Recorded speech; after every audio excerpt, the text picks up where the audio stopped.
안녕하세요.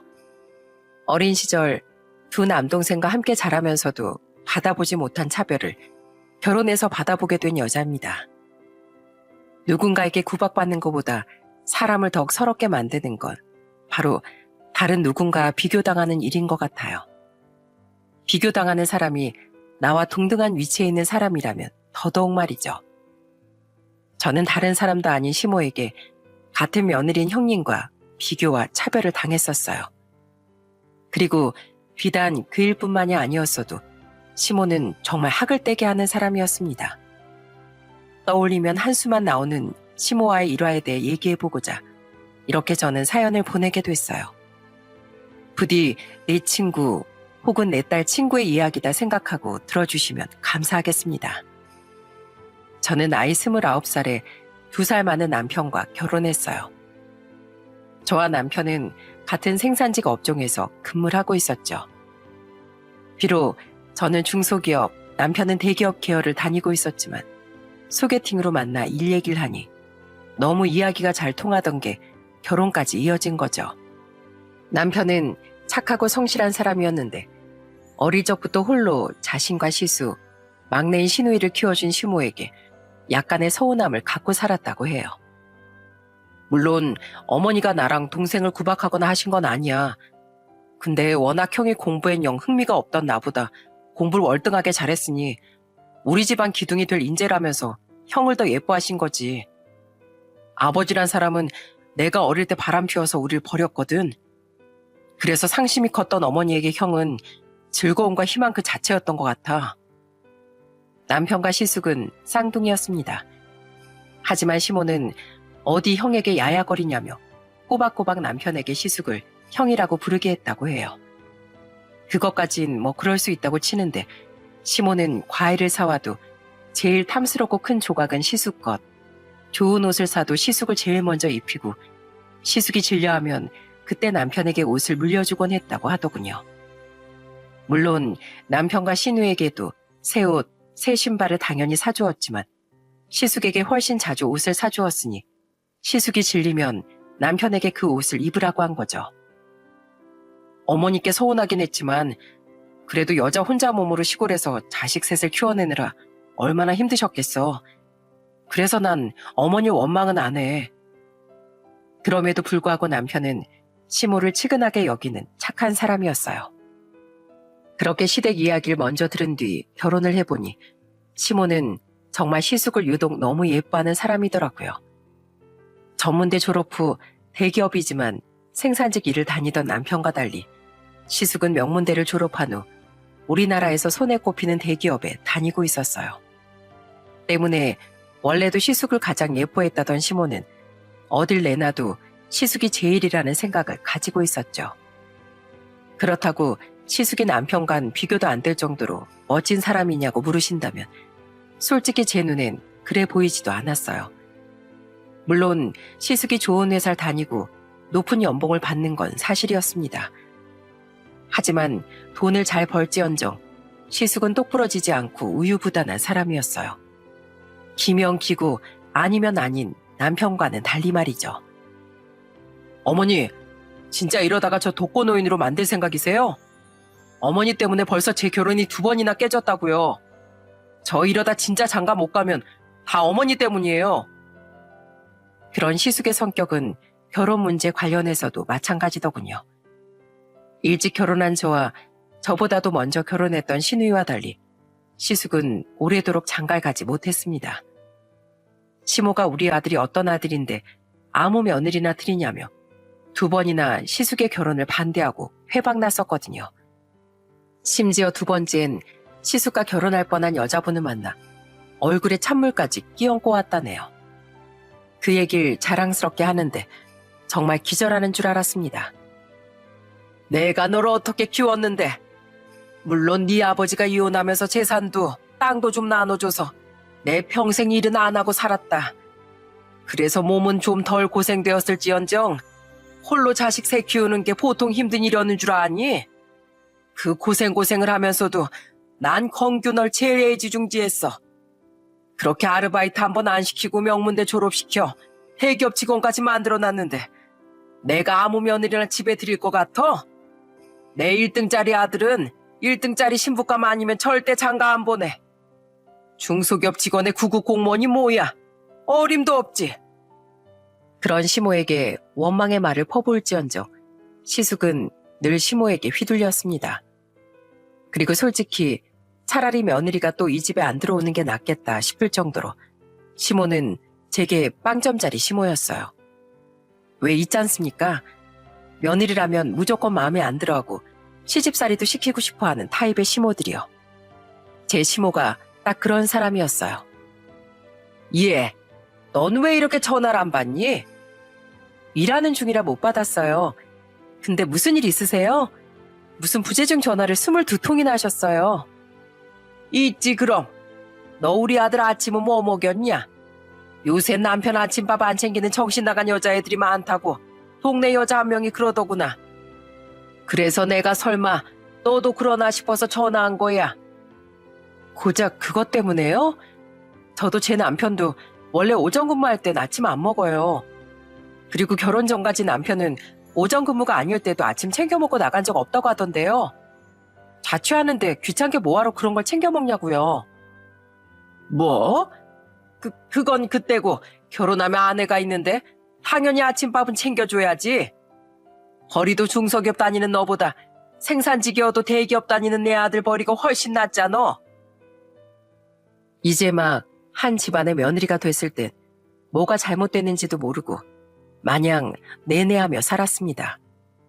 그런데 일주일에 한 번씩 안부 전화를 안 하면 노발대발하고 별다른 용건도 없으면서 제가 일을 하고 있든 말든 받을 때까지 전화해 끊을 생각도 않던 시모의 행동에 점점 지쳐갔어요.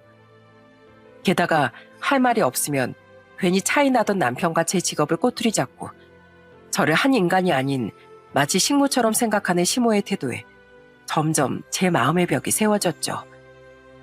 남편은 그런 시모에게 화를 내며 늘 제 편을 들었어요. 대체 왜 이러세요, 어머니? 어머니가 언제부터 저한테 그렇게 관심이 많으셨다고요? 매번 형 챙기기에만 바쁘셨잖아요. 그리고 정 그렇게 절 챙겨주고 싶으면 저한테 전화하면 될 일을 왜 저희 집사람한테 전화해서 사람을 괴롭히시는 거예요? 어머, 예, 너 말 참 서운하게 한다. 그래, 내가 네 형을 더 챙기고 산 건 맞아. 그래도 자식이 결혼을 했으면 잘 살고 있는지 확인하고 싶은 게 부모 마음 아니냐? 그리고 이제 한 가족이 됐으니 더 친해지고 싶은 마음에 더 자주 통화도 하려고 하는 거지. 그럼 왜 막내랑 결혼한 이서방한텐 전화도 자주 안 하고 막내 잘 챙기라는 잔소리도 안 하세요? 그건 사위랑 며느리랑 같니? 며느린 결혼하면 시댁 귀신이 되는 거야. 그러니까 내가 막내 사는 거엔 큰 간섭을 안 하는 거고. 요즘 세상에 남자 여자 다를 게 뭐가 있어요. 분명히 말씀드리는데 저희 집사람 그만 좀 괴롭히세요. 저희 집사람은 저랑 행복하게 살려고 결혼한 거지 제 수발 들고 시집살이 당하려고 결혼한 게 아니니까요. 남편은 어이가 없었던 겁니다. 자신을 그렇게 예뻐했던 것도 아니면서 갑자기 아내인 저에게 시모가 시집살이를 시키려고 들었으니까요. 주로 내 아들 잘 챙기라는 이유로요. 그렇게 남편이 계속 제 편을 들자 시모는 절 볼 때마다 모든 마음에 안 드는 티를 팍팍 냈어요.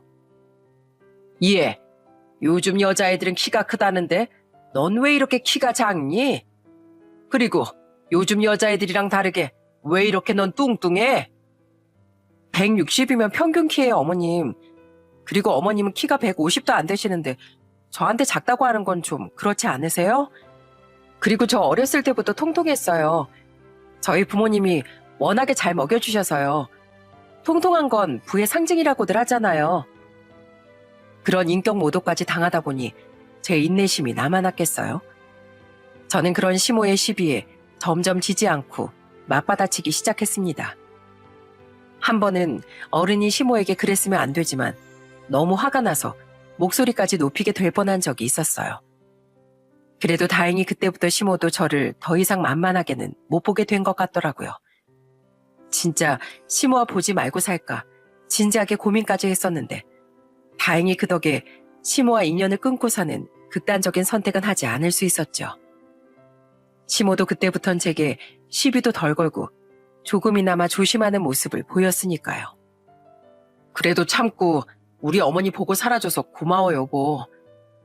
당신이 워낙 우리 친정 부모님께 잘해주잖아. 그리고 솔직히 며느리로서 어머님은 싫지만 아직 내 안엔 당신 어머니로서의 어머님에 대한 연민은 남아있어. 남편한테 배신당하고 혼자 자식 셋을 키우면서 얼마나 힘드셨겠어. 같은 여자로서 그 고생에 대한 최소한의 예의는 차려드리고 싶어. 당신 어머니니까. 그렇게 아슬아슬하지만 평화를 지켜가던 시댁에 다시 새로운 바람이 불어온 건 남편과 시숙의 나이 40살이 되던 해였습니다. 그해 시숙은 드디어 저보다 1살 어렸던 형님과 결혼을 했거든요. 형님은 한 피부과에서 일하던 피부과 의사였어요. 결국 시모는 자기 마음에 쏙 드는 능력 있는 큰며느리를 드리게 된 거죠. 그리고 시모는 저에게와는 달리 형님에겐 둘도 없이 좋은 시모가 되어주더군요. 결혼 초 저에게 한 것처럼 자주 전화도 않고 바쁜 의사 며느리 방해하면 안 된다며 아예 형님을 일절 귀찮게 하질 않더라고요. 아유, 우리 며느리 손이 왜 이렇게 고와? 주름지고 마디가 다 굵어진 내 손이 아주 부끄럽네. 제 눈에 어머니 손이 훨씬 예쁜데요. 이 손으로 제 남편 대기업 직원으로까지 잘 키워주신 거잖아요. 어머, 역시 똑똑한 애가 말도 예쁘게 잘하는 법인가 봐. 그에 비해서 작은 애젠. 얘 둘째야, 너 전 다 붙였으면 나물 손질도 해라. 형님은 말을 굉장히 예쁘고 사근사근하게 하는 사람이었어요. 하지만 행동은 굉장한 얌체이자 깍쟁이로 시모를 등에 업고 정말 아무것도 안 하려고 들었죠. 왜 저만 해요? 형님, 손 아래 사람인 제가 더 할 수야 있다 치지만 와서 같이 좀 해주셔야 하는 거 아니에요? 제 남편도 힘들게 돕고 있잖아요. 아주버님이야 늘 방에서 주무시기 바쁘니까 저랑 남편이 포기했다 치더라도요. 내 남편 집 제사인데 내 남편도 안 하는 음식을 내가 꼭 해야 돼? 그럼 이 집에서 아주버님보다 대우도 못 받고 사는 제 남편도 그런 남편 따라 저도 아무것도 하지 말까요? 아니, 내 말은 그런 게 아니라 이해 좀 해줘, 동서. 내가 말했잖아. 5년 전에 우리 아빠가 투자 사기로 재산 말아드시기 전까진 나 잘 사는 집에서 완전 공주님처럼 살았다고. 우리 친정은 제사도 안 지내서 난 제사 음식 같은 거 할 줄도 몰라. 그러니까 잘하는 동서가 내 몫까지 해줘. 어? 나 어머니께 잘 보이려고 옷도 불편한 거 입고 왔단 말이야. 어머님 방에 어머님이 저한테 자주 빌려주는 몸빼 바지 많이 있어요. 드릴 테니까 갈아입으실래요? 그리고 저도 친정 부모님이 음식 같은 거 안 시켜서 시집 와서 전 부치는 거 배웠어요. 형님도 지금부터 배우시면 금방 느실 거예요. 몸빼? 난 그런 거 못 입어, 동서. 난 잘 때도 실크 잠옷 입고 자는 사람이란 말이야. 예, 넌 큰애 없을 땐 제사 음식 다 어떻게 했니? 하여튼 못 배운 애들이 마음 씀씀이도 그렇게 고약한 법이지. 아픈 환자들 고치는 고기안이라는 이 형님이랑 호작 공장에서 기름때 묻은 부품 만지는 너랑 일하는 피로도가 같겠니? 힘든 일하는 손윗사람을 아랫사람으로서 배려해 줄 줄도 알아야지. 모든 노동은 다 고귀한 거예요. 물론 의사들이 좋고 대단한 일 하는 사람들이라고 생각하지만 그거랑 이건 별개죠. 의사 며느린 전도 못 붙인다고 누가 그래요? 시모는 의사에 자신에게 알랑방귀도 잘 끼는 형님을 굉장히 편애했습니다. 그리고 날이 갈수록 딱 봐도 입에 발린 말을 하는 형님에게 홀라당 넘어가 정신을 차리지 못했죠. 어머님, 나중에 제가 제 병원도 차리고 여유가 생기면요. 저랑 남편이랑 같이 유럽 여행 다녀와요. 유럽? 아이고 좋아라. 언제 갈까? 내가 더 나이 먹기 전에 가야 할 텐데. 그치? 봐서요. 다 좋은 때가 있겠죠. 어머님, 나중에 심심하시면 저희 집에 아무 때나 놀러 오세요. 아니다. 아예 편하게 내 집이다 생각하고 올라와서 사셔도 되겠네요. 제 남편이 장남인데 당연히 장남들인 해야 하지 않겠어요? 정말이니? 아유, 너무 좋지. 그럼 서울살이 예습 삼아서 다음 주 주말에 나 놀러 갈까? 다음 주요? 아, 죄송해요. 제가 당분간은 병원에 일이 좀 많아서요. 때 봐서 나중에 꼭 놀러 오세요. 우선 시모에게 듣기 좋은 말을 던진 뒤 진짜 시모가 행동에 옮기려고 하면 형님은 한 발짝 물러나기 바빴습니다. 대신 시모에게 두둑한 용돈을 쥐어주거나 다음에 좋은 선물을 사오며 혹시라도 서운해할 시모의 기분을 달래곤 했죠. 시모가 제일 좋아하던 시숙은 그렇게 살가운 성격이 아니었기에 시모는 그런 형님을 너무나도 좋아했던 겁니다. 딱 봐도 전부 빈말이었지만 시모는 그 사실을 모르는 것 같더라고요. 그랬으니 갈수록 형님만 부둥부둥하며 저만 부려먹고 구박했던 거죠. 시모는 형님의 결혼 전 저와 부딪힐까봐 조심하면서도 내심 속으로 쌓아온 불만이 저와의 비교 대상인 형님의 등장으로 신나게 터졌던 겁니다. 우리 큰며느리 생일 축하한다. 이거 내가 옆지역 백화점까지 가서 직원한테 추천받아서 사온 가방이야. 마음에 드니? 어머, 너무 예뻐요, 어머님. 역시 우리 어머님이 최고야. 동서도 지지난달에 생일이었잖아. 그때 어머님한테 뭐 받았어? 전 선물은커녕 축하 전화도 못 받았는데요. 결혼하고 나서 단 한 번도요. 아이 뭐 어디 예쁜 구석이 있어야 나도 축하를 해주고 싶지. 직업이 좋아서 돈을 잘 벌길래 그렇다고 며느리로서 시댁에 순종하기래. 넌 네 형님 생일상에 같이 둘러앉을 수 있는 것만으로도 감사해라. 그래요? 그럼 전 감사하지 않으니까 여기 둘러앉아있지도 않을래요. 그리고 저 앞으로 어머님 댁 가면 음식도 설거지도 아무것도 안 할 거예요. 형님도 안 하니까요. 저는 저보다 먼저 시모에게 화를 내고 있던 남편과 어색하게 앉아있던 두 아들을 데리고 식당에서 나와버렸습니다. 그래도 남편을 힘들게 키워준 부모였기에 점점 시모에게 질렸을지언정 기본 도리는 하면서 살았었어요. 하지만 제가 시모에게 죄를 진 사람도 아니고 더 이상 그런 취급을 받으며 그럴 필요를 못 느끼겠더라고요. 때문에 저는 그날 이후 남편을 봐서 시댁의 얼굴은 비출지언정 정말 아무것도 하지 않았습니다. 둘째 너 진짜 계속 그렇게 엉덩이만 붙이고 있다가 갈 거야? 지금 네 남편 혼자서 음식도 설거지도 다 하고 있잖아. 자기 어머니 집인데 저보단 제 남편이 하는 게 맞지 않아요? 정 보기 싫으시면 형님 시키세요. 뭐? 아이고 속 터져. 어디서 저런 못돼 처먹은 애가 우리 집에 들어왔어? 하지만 제 마음은 거의 폭발 직전이 되어가고 있었어요. 마지막 인내심의 끈을 붙잡고 우선은 가서 앉아 있는데 항상 당장이라도 현관문을 발로 차고 나와버리고 싶었죠. 여전히 상황을 방관하고 있던 시숙과 얌체처럼 모른 척 TV만 보고 있던 형님, 성질나 하면서도 음식하긴 싫어하던 시모와 달리 혼자 땀을 뻘뻘 흘리며 음식도 설거지도 하고 있던 남편을 지켜보면서요. 물론 남편이 제 친정에도 워낙 잘하는 사람이라 그 모습이 안쓰러웠습니다. 하지만 나중에 집에서 남편을 상전처럼 모시고 잘해줄지언정 더 이상 시댁에서 하녀 노릇을 하고 싶진 않더라고요. 그렇게 아슬아슬한 시간 끝에 형님과 시숙이 결혼한 지 3년이 지난 어느 날이었습니다. 그날도 시숙은 여느 때처럼 시모에게 은근슬쩍 임신에 관한 푸념을 하고 있었어요. 어머니, 슬슬 이 큰아들한테서도 손주 보고 싶지 않으세요?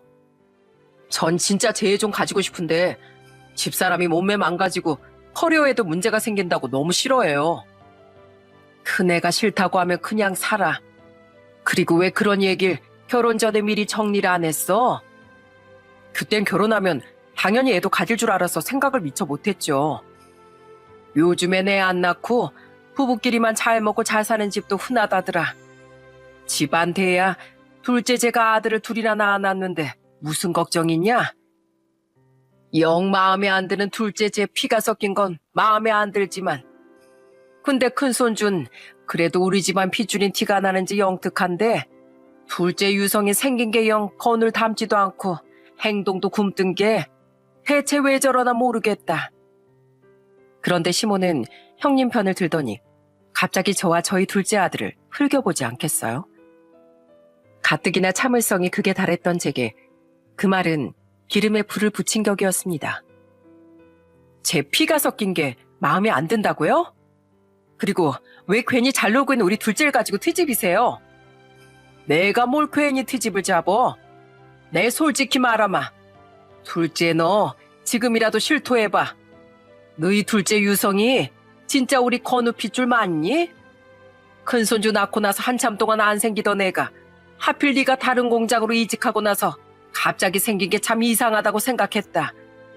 근데 애가 5살인데 아직까지도 우리 아들 얼굴이 하나도 안 나오는 게 너무 의심스럽지 않니? 너 바람났었지? 그래, 그렇게 생각하니까 말이 된다. 그러니까 네 남편이 시댁 와서 혼자 음식하고 설거지하는 것도 눈 하나 깜짝 안 하고 내버려둘 수 있었던 거야. 이미 땀만 품은 놈이 있었으니까. 그때 진짜 막말로 이 노인네가 노망이 났나 싶었습니다. 어쩐지 평소에도 제법 예뻐해주던 제 큰아들과 달리 작은 아들은 안아주지도 않고 홀대하는 느낌이었다 했어요. 저를 못마땅해 하던 시모는 하다못해 저를 그런 저급한 인간이라고 의심까지 하고 있었던 겁니다.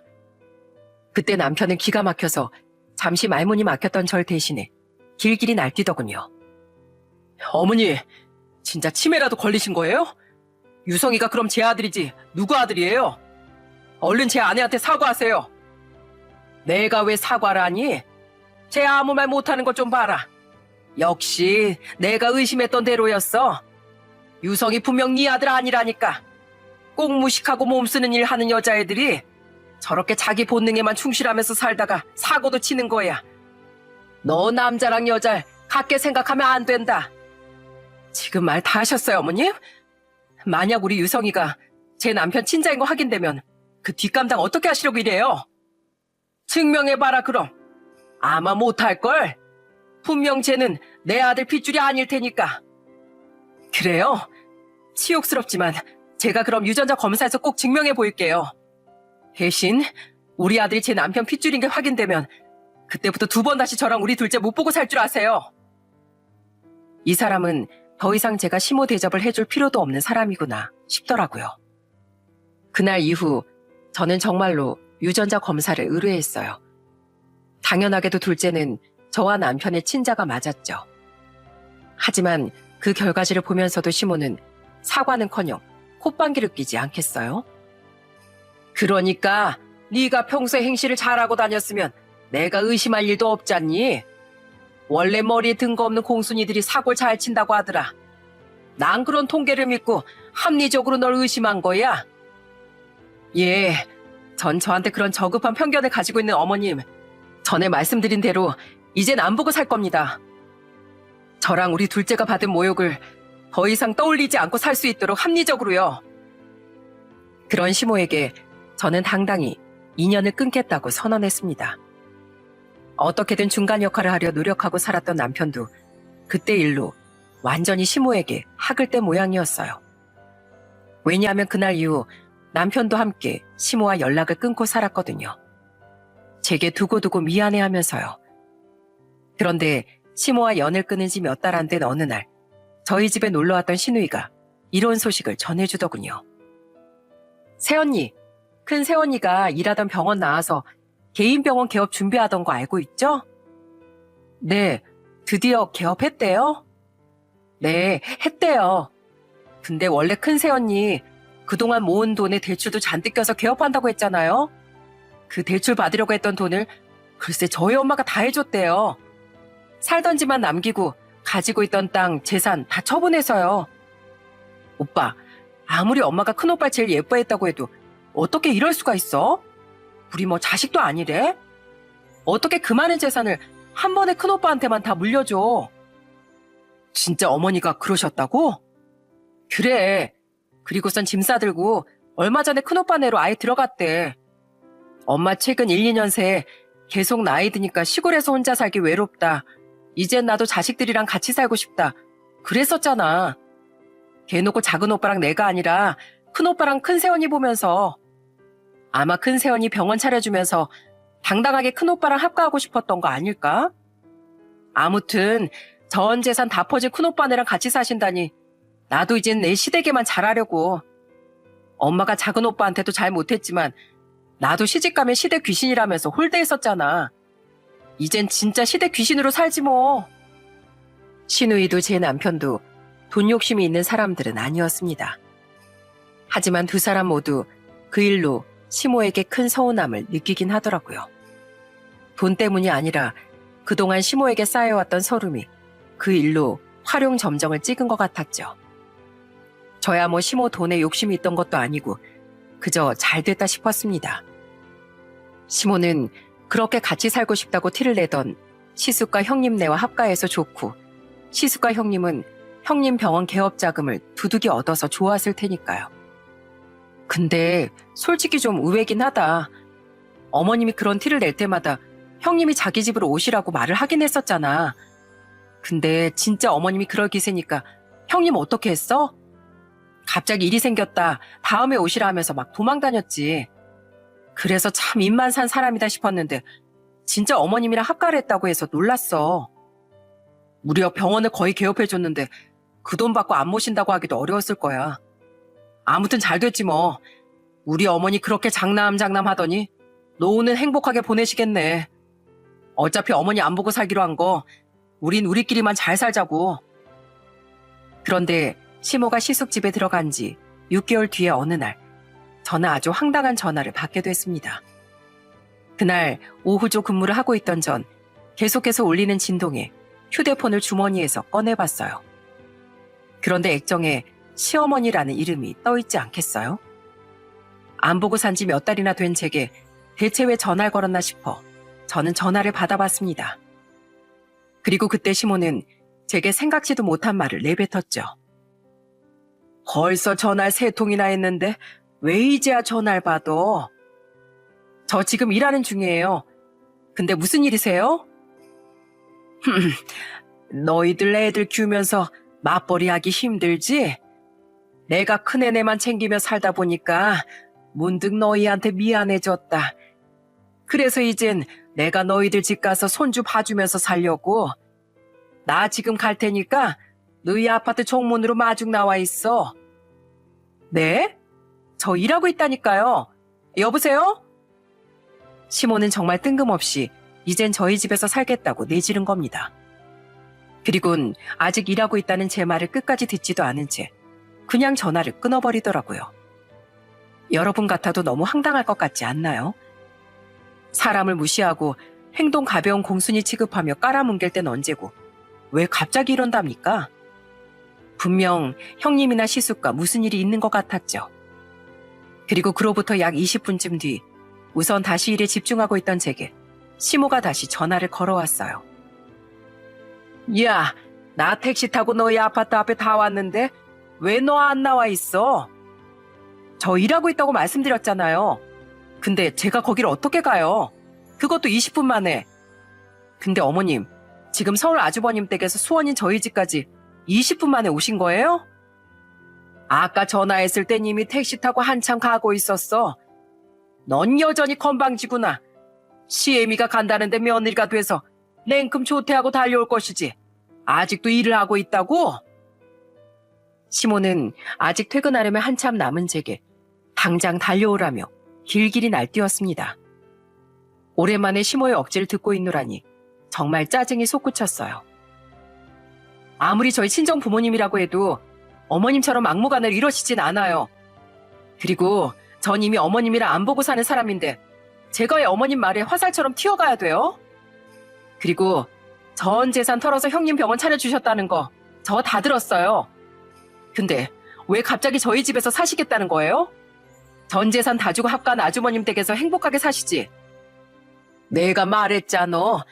니들 힘들까봐 앞으로 너희 애들 봐주면서 살아가겠다고. 누구 마음대로요? 저희 네 식구 지금 그 어느 때보다 행복하게 살고 있거든요. 그러니까 다시 아주버님 내로 가세요. 그리고 저랑 저희 둘째한테 어머님이 한 짓 잊으셨어요? 근데 어떻게 저도 저지만 우리 둘째를 어머님이 돌보겠다는 말을 하실 수가 있어요? 내가 내 아들 집에 가겠다는데 감히 며느리 네가 뭔데 이래라 저래라야? 유성이 우리 건우에 맞다며 그럼 다 된 거지. 넌 왜 항상 과거에만 매여 사니? 그리고 내가 내 아들을 어떻게 키웠는데 다 늙어서 내가 며느리 밥도 못 얻어먹고 살아야 돼? 며느리 눈치 보면서. 나 너희 집 들어가서 살 거야. 그러니까 앞으로 아침마다 내 밥 차리고 출근하든 말든 해. 어머님, 아주버님 집에서 아주버님이든 형님하고든 무슨 문제가 있었던 거죠? 왜 그렇게 같이 살고 싶어하던 장남하고 큰며느리가 막상 살아보니까 잘 안 해주던가요? 그래서 지금 아쉬운 마음에 우리한테 이러는 거잖아요. 더 이상 시골에서 혼자 사시긴 외롭고 사위 어려워서 아가씨 집은 못 가겠으니 앞으로 만만한 저한테 밥 얻어 드시고 싶어서요. 넌 공순이니까 시간이 남아 돌잖아. 원래 몸 쓰는 애들은 머리를 안 써서 집에 와서도 체력이 남아 도는 거 누가 모를 줄 알아? 그 시간에 네 남편 키워준 시애미한테 효도도 못해? 그놈의 공순이. 그건 어머님 생각이고요. 가뜩이나 전 남편이랑 돌아가면서 3교대하고 애들 키우느라 힘들거든요. 그래서 어머니까지 모실 여유도 체력도 없고 애초에 그럴 마음도 눈꼽만치도 없네요. 전 저를 귀하게 여기는 사람만 가족으로 대접하고 살지 절 발톱에 때만도 못하게, 아니 그보다 더 더럽게 여기고 말도 안 되는 의심까지 한 어머님한테 효도하면서 살 생각 추호도 없으니까요. 죄송하지만 전 어머님 절대 못 모시고 사니까 아주버님 집으로 가든 아니면 시골 어머님 댁으로 가든 마음대로 하세요. 어쩜 이렇게 무례한 사람이 다 있나 싶었습니다. 분명 시숙과 형님과는 같이 못 살 것 같아 나온 것 같은데 무슨 선심 쓰듯 이젠 저희와 같이 살겠다던 시모의 말에 치가 떨렸죠. 그리고 전 그날 밤에야 근무가 끝나던 저와 달리 그날은 오전조 근무라 오후 3시쯤 근무가 끝날 예정이던 남편에게 전화를 걸어 시모가 아파트 앞에 와 있다고 말해줬어요. 시모와 나눈 통화 내용 모두와 함께요. 그러자 남편은 기겁을 하며 자신이 시모를 잘 타일러 보내겠다고 말하더라고요. 안 그래도 나 동네 근처까지 거의 다 왔어. 미안해 여보. 그날 일을 하는 내내 시모 때문에 제 머릿속에 먹구름이 잔뜩 끼어 있었습니다.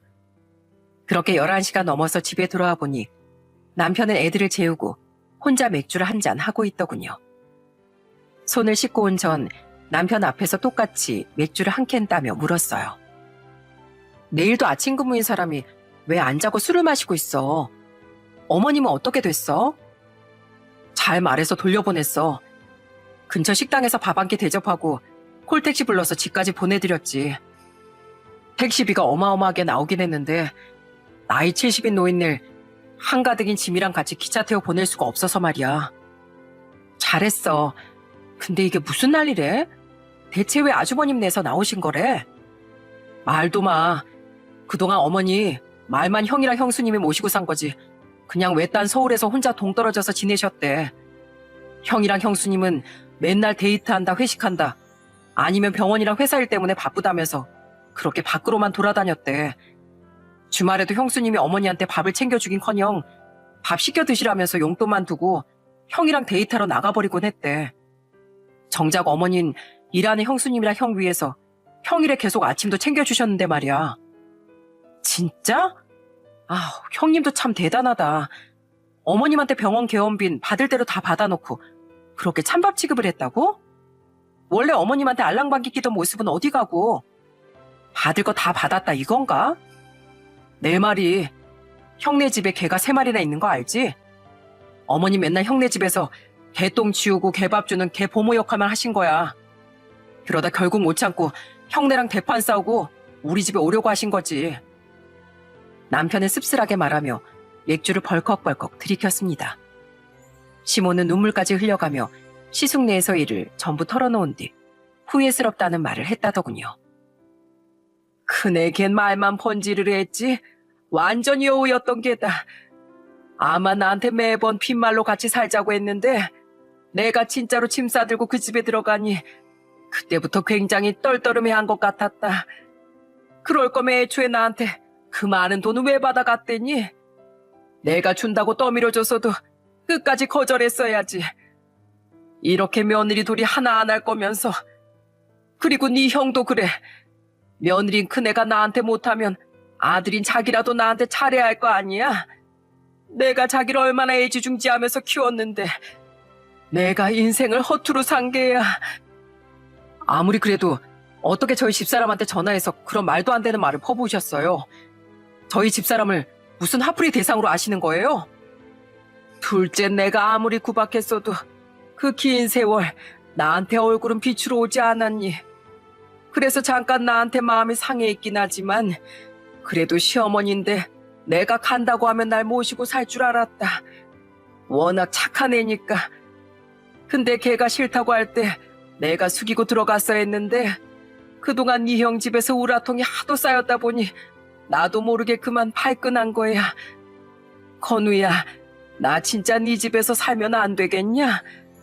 난 네 엄마고 넌 내 아들이잖니. 그리고 네가 그러자고 하면 애미도 하늘 수 없이 며느리 노릇해야 하지 않겠어? 남편의 입을 통해 시모의 말을 전해들으니 정말 기가 찼습니다. 물론 시모가 퍼줄 건 다 퍼주고 시숙 내에서 괄시만 당하고 쫓겨나듯 나오게 된 건 안타까웠어요. 하지만 그건 시모 스스로가 자초한 일 아닙니까? 어떻게 10여 년 동안이나 절 구박하고 끝내는 해서는 안 될 말까지 한 사람이 제게 며느리 노릇을 바란단 말인가요? 장남에게 모든 재산을 다 주고 평생 장남만 편애하면서 살아온 사람이 어떻게 제 남편에게 자식 도리를 하라고 할 수 있나요? 다행히도 남편 또한 저와 같은 생각이었는지 시모에게 이렇게 말했다고 해요. 죄송하지만 어머니, 그건 틀린 말씀이에요. 저 아무리 어머니가 형만 편애하셨다고 해도 어머니를 최대한 이해하고 어머니께 효도하려고 노력했어요. 혼자서 우리 삼남매를 힘들게 키워준 분이시니까요. 하지만 제 아내를 무시하고 형수님하고 제 아내를 끝없이 차별한 어머니 행동은 그런 절 끝까지 무시하신 행동이에요. 게다가 제 아내와 아들에 대한 모욕까지 한 어머니를, 그럼에도 불구하고 제 아내에게 또다시 며느리 도리를 바라는 어머니를 전 더 이상 존중해드리고 싶지 않아요. 뭐? 그럼 건우 너 정말 평생 날 안 보고 살 작정이야? 이 엄마 나이가 올해로 70이다. 노인네 혼자 시골 살면서 무슨 일이라도 나면 너 나중에 진짜 후회해. 이젠 내가 네 형이랑 사는 것도 아닌데. 정 걱정되면 저만 한 번씩 어머니 댁에 가서 어머니께 얼굴 비추고 살게요. 하지만 제 아내는 앞으로도 보실 생각 안 하셨으면 좋겠어요. 저희 집사람은 따지고 보면 생판 남인 어머니께 그동안 도리를 지킬 만큼 지켰어요. 그런 사람에게 어머니가 우리 삼남매를 힘들게 키워주셨다고 해서 이 이상의 희생을 바랄 수는 없어요. 희생? 어떻게 시어머니 모시고 사는 게 희생이야? 며느리도 자식인데. 제발 어머니가 집사람이랑 우리 둘째한테 하는 행동을 생각하세요. 그리고 솔직히 저도 어머니께 정말 많은 원망이 쌓여 있는데요. 그래도 자식으로서 예의를 지키려고 지금 이렇게 어머니 챙기러 와 있는 거예요. 그러니까 이제 와서 형네랑 틀어졌다고 저희랑 합가하실 생각은 마세요. 전 이제 한 집안의 가장으로서 제 가족의 행복을 지켜낼 의무가 있어요. 결국 남편의 단호한 말에 시모는 씁쓸히 돌아갈 수밖에 없었다고 합니다. 그리고 남편은 시모에게 가지고 있던 원망과 서운함과는 별개로 시숙과 형님에게 화가 났던 모양이었어요. 때문에 그 늦은 시간에 시숙에게 전화를 걸어 화를 내더라고요. 다행히 시숙과 형님 또한 함께 앉아 맥주를 한잔 하던 중이었는지 우리처럼 스피커폰으로 남편의 전화를 받았죠. 형, 그리고 스피커폰이라니 형수님도 잘 들리시겠네요. 형수님, 어떻게 저희 어머니한테 그럴 수가 있어요?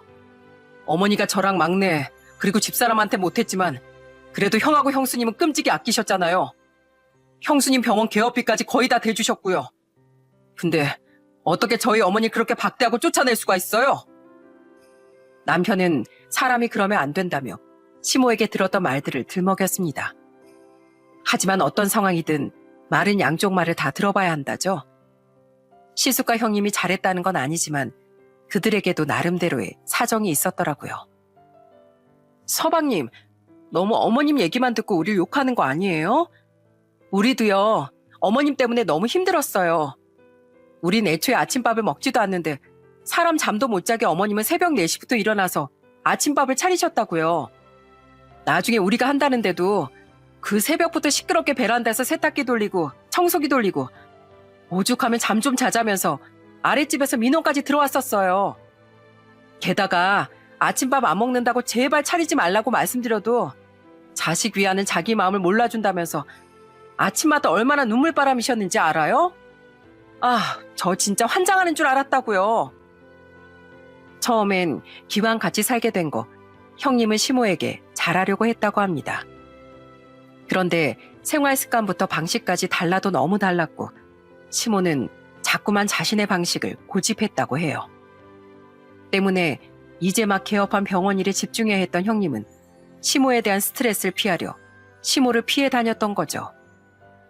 우유부단했던 시숙은 중간 역할도 제대로 못하고 시모보단 아내인 형님의 눈치만 살피며 시모에겐 소홀히 굴었던 거고요. 그리고 활용점정으로 평소엔 쿨한 시모인 척하던 시모는 자꾸만 형님에게 임신하길 종용했다더라고요. 이젠 병원 원장이 너니까 마음대로 쉴 수 있지 않겠냐면서 자꾸 애타령을 하는 거 있죠? 분명히 전 낳을 생각 없다고 몇 번이나 말씀드렸는데도요. 게다가 자꾸같이 외식을 하려고 해도 임신을 하려면 이런 음식이 좋다더라 하면서 그런 음식점만 찾아다니시는데 제가 같이 밥이나 먹고 싶었겠어요? 그렇게 계속 불편하게 살다가 어머님이 서운하다면서 술 마시고 집안 물건을 다 깨부숴 먹은 거예요. 그래서 결국 이대로 못 살겠다 싶어서 서로 각자 길 가자고 합의된 거고요. 저도 나름대로 최선을 다했어요. 네, 무슨 말씀인지는 알겠네요. 형, 듣고 있지? 형수님이 저렇게 힘들어하셨으면 형이라도 중간 역할을 잘하려고 노력했어야 하는 거 아니야? 안 봐도 뻔해. 어머니가 형을 그렇게까지 키워놓으려고 얼마나 애쓰며 사신 분인데 그럼 적어도 형은 어머니를 챙겼어야지. 결국 이렇게 다시 분가한 일이 생겼으면 죄송한 마음으로 집까지 모셔다 드렸어야지. 어머니 혼자 짐 싸서 우리 집까지 오셨었어. 아니, 집사람이 잔뜩 화가 나 있는데 그럼 어떡해. 풀어는 줘야지. 난 우리 집사람한테 꽉 잡혀 산단 말이야. 뭐? 아, 진짜 부끄러운 줄 알아, 형은.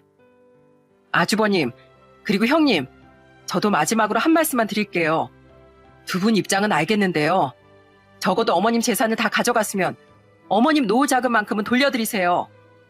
받을 것만 쏙 받고 어머님을 그렇게 내치는 건 적어도 인간의 거죽은 벗어놓고 해야 할 짓 같네요. 세상에 공짜가 어디 있어요? 그 6개월간 서로 짝짝꿍이 잘 맞는 것 같았던 형님과 시모는 서로 완전히 학을 뗐던 겁니다. 하지만 꼭 누구 한 사람의 탓이라고 말하긴 애매한 상황이라 우린 그렇게 쓴소리를 남긴 뒤 전화를 끊었죠. 그렇게 몇 달이 흐른 지금 시모는 재산만 몽땅 시숙과 형님에게 기부한 채 다시 쓸쓸히 혼자 살고 있습니다. 신우인 한 번씩 시댁에 찾아가긴 하지만 여전히 시모에게 서운함이 남아 시매부와 함께 얼굴만 비추고 돌아가곤 한다고 해요. 또한 저는 여전히 시댁엔 발걸음을 하지 않고 있습니다. 하지만 남편은 어쩌다 한 번씩 큰애만 데리고 시댁에 다녀오고 있어요. 남편도 시모에게 서운하고 화난 것이 많지만 시모의 말처럼 나이 든 시모에게 혹시 무슨 일이라도 생길까봐 걱정되는 마음에 가끔씩이나마 찾아뵙기로 한 거죠. 그리고 마지막으로 시숙네는 그때 시모와 틀어진 후론 아직까지 시모를 한 번도 찾아뵙지 않았다고 해요. 심지어 이번 추석에도 두 사람은 해외여행을 간다며 아예 시댁에 안 왔다고 하더라고요. 애미야, 명절 잘 보내고 있니? 친정이야? 사돈 어른들은 잘 계시고? 아니요, 남편하고 큰애 집에 오면 같이 가려고요. 아직 집이에요. 저희 부모님은 잘 지내고 계시고요. 근데 무슨 일이세요? 저는 이번 추석 전날에도 남편과 큰애만 시댁에 보냈었습니다. 그런데 그날 시모는 초등학생인 제 큰아들의 휴대폰으로 제게 전화를 걸었더라고요. 아마 제가 자신의 전화는 더 이상 받지 않을 것 같으니 몰래 제 아들의 휴대폰을 가져가 전화를 건 것 같았죠. 그때 시모는 불쌍한 목소리로 이렇게 말했어요.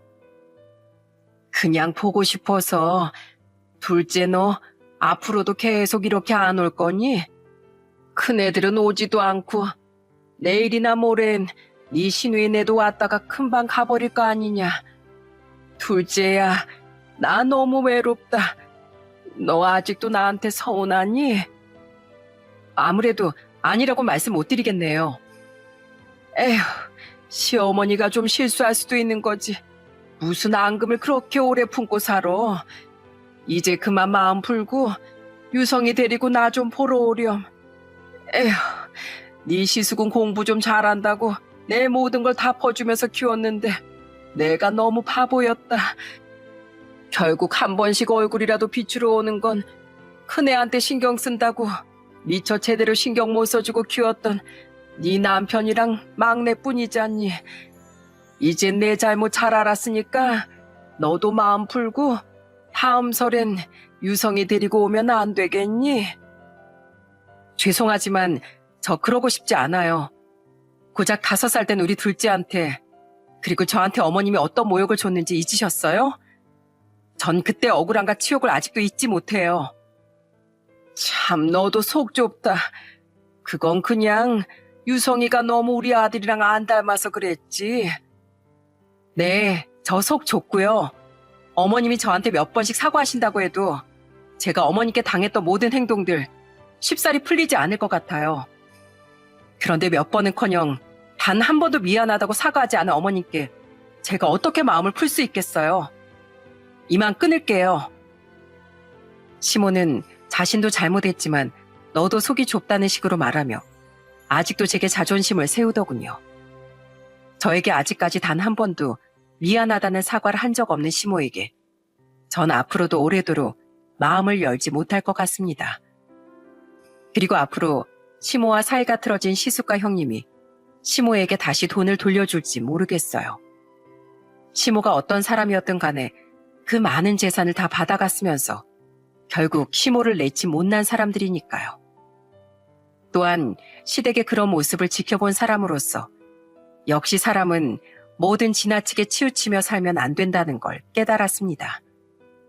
시모가 잘난 시숙을 너무 편애한 탓에 형제들의 우애와 부모 자식 간의 사이에도 금이 갔고 그 모든 일의 출발점인 시모에게 남은 건 결국 아무것도 없었으니 말이죠. 그러니 시청자 여러분께서도 잘난 자식, 덜 잘난 자식을 너무 비교하지 마시고 꼭 평등한 부모님이 되어주셨으면 좋겠습니다. 그럼 전 이만 사연을 마치고 여기서 인사드릴게요. 끝까지 함께해 주셔서 감사합니다.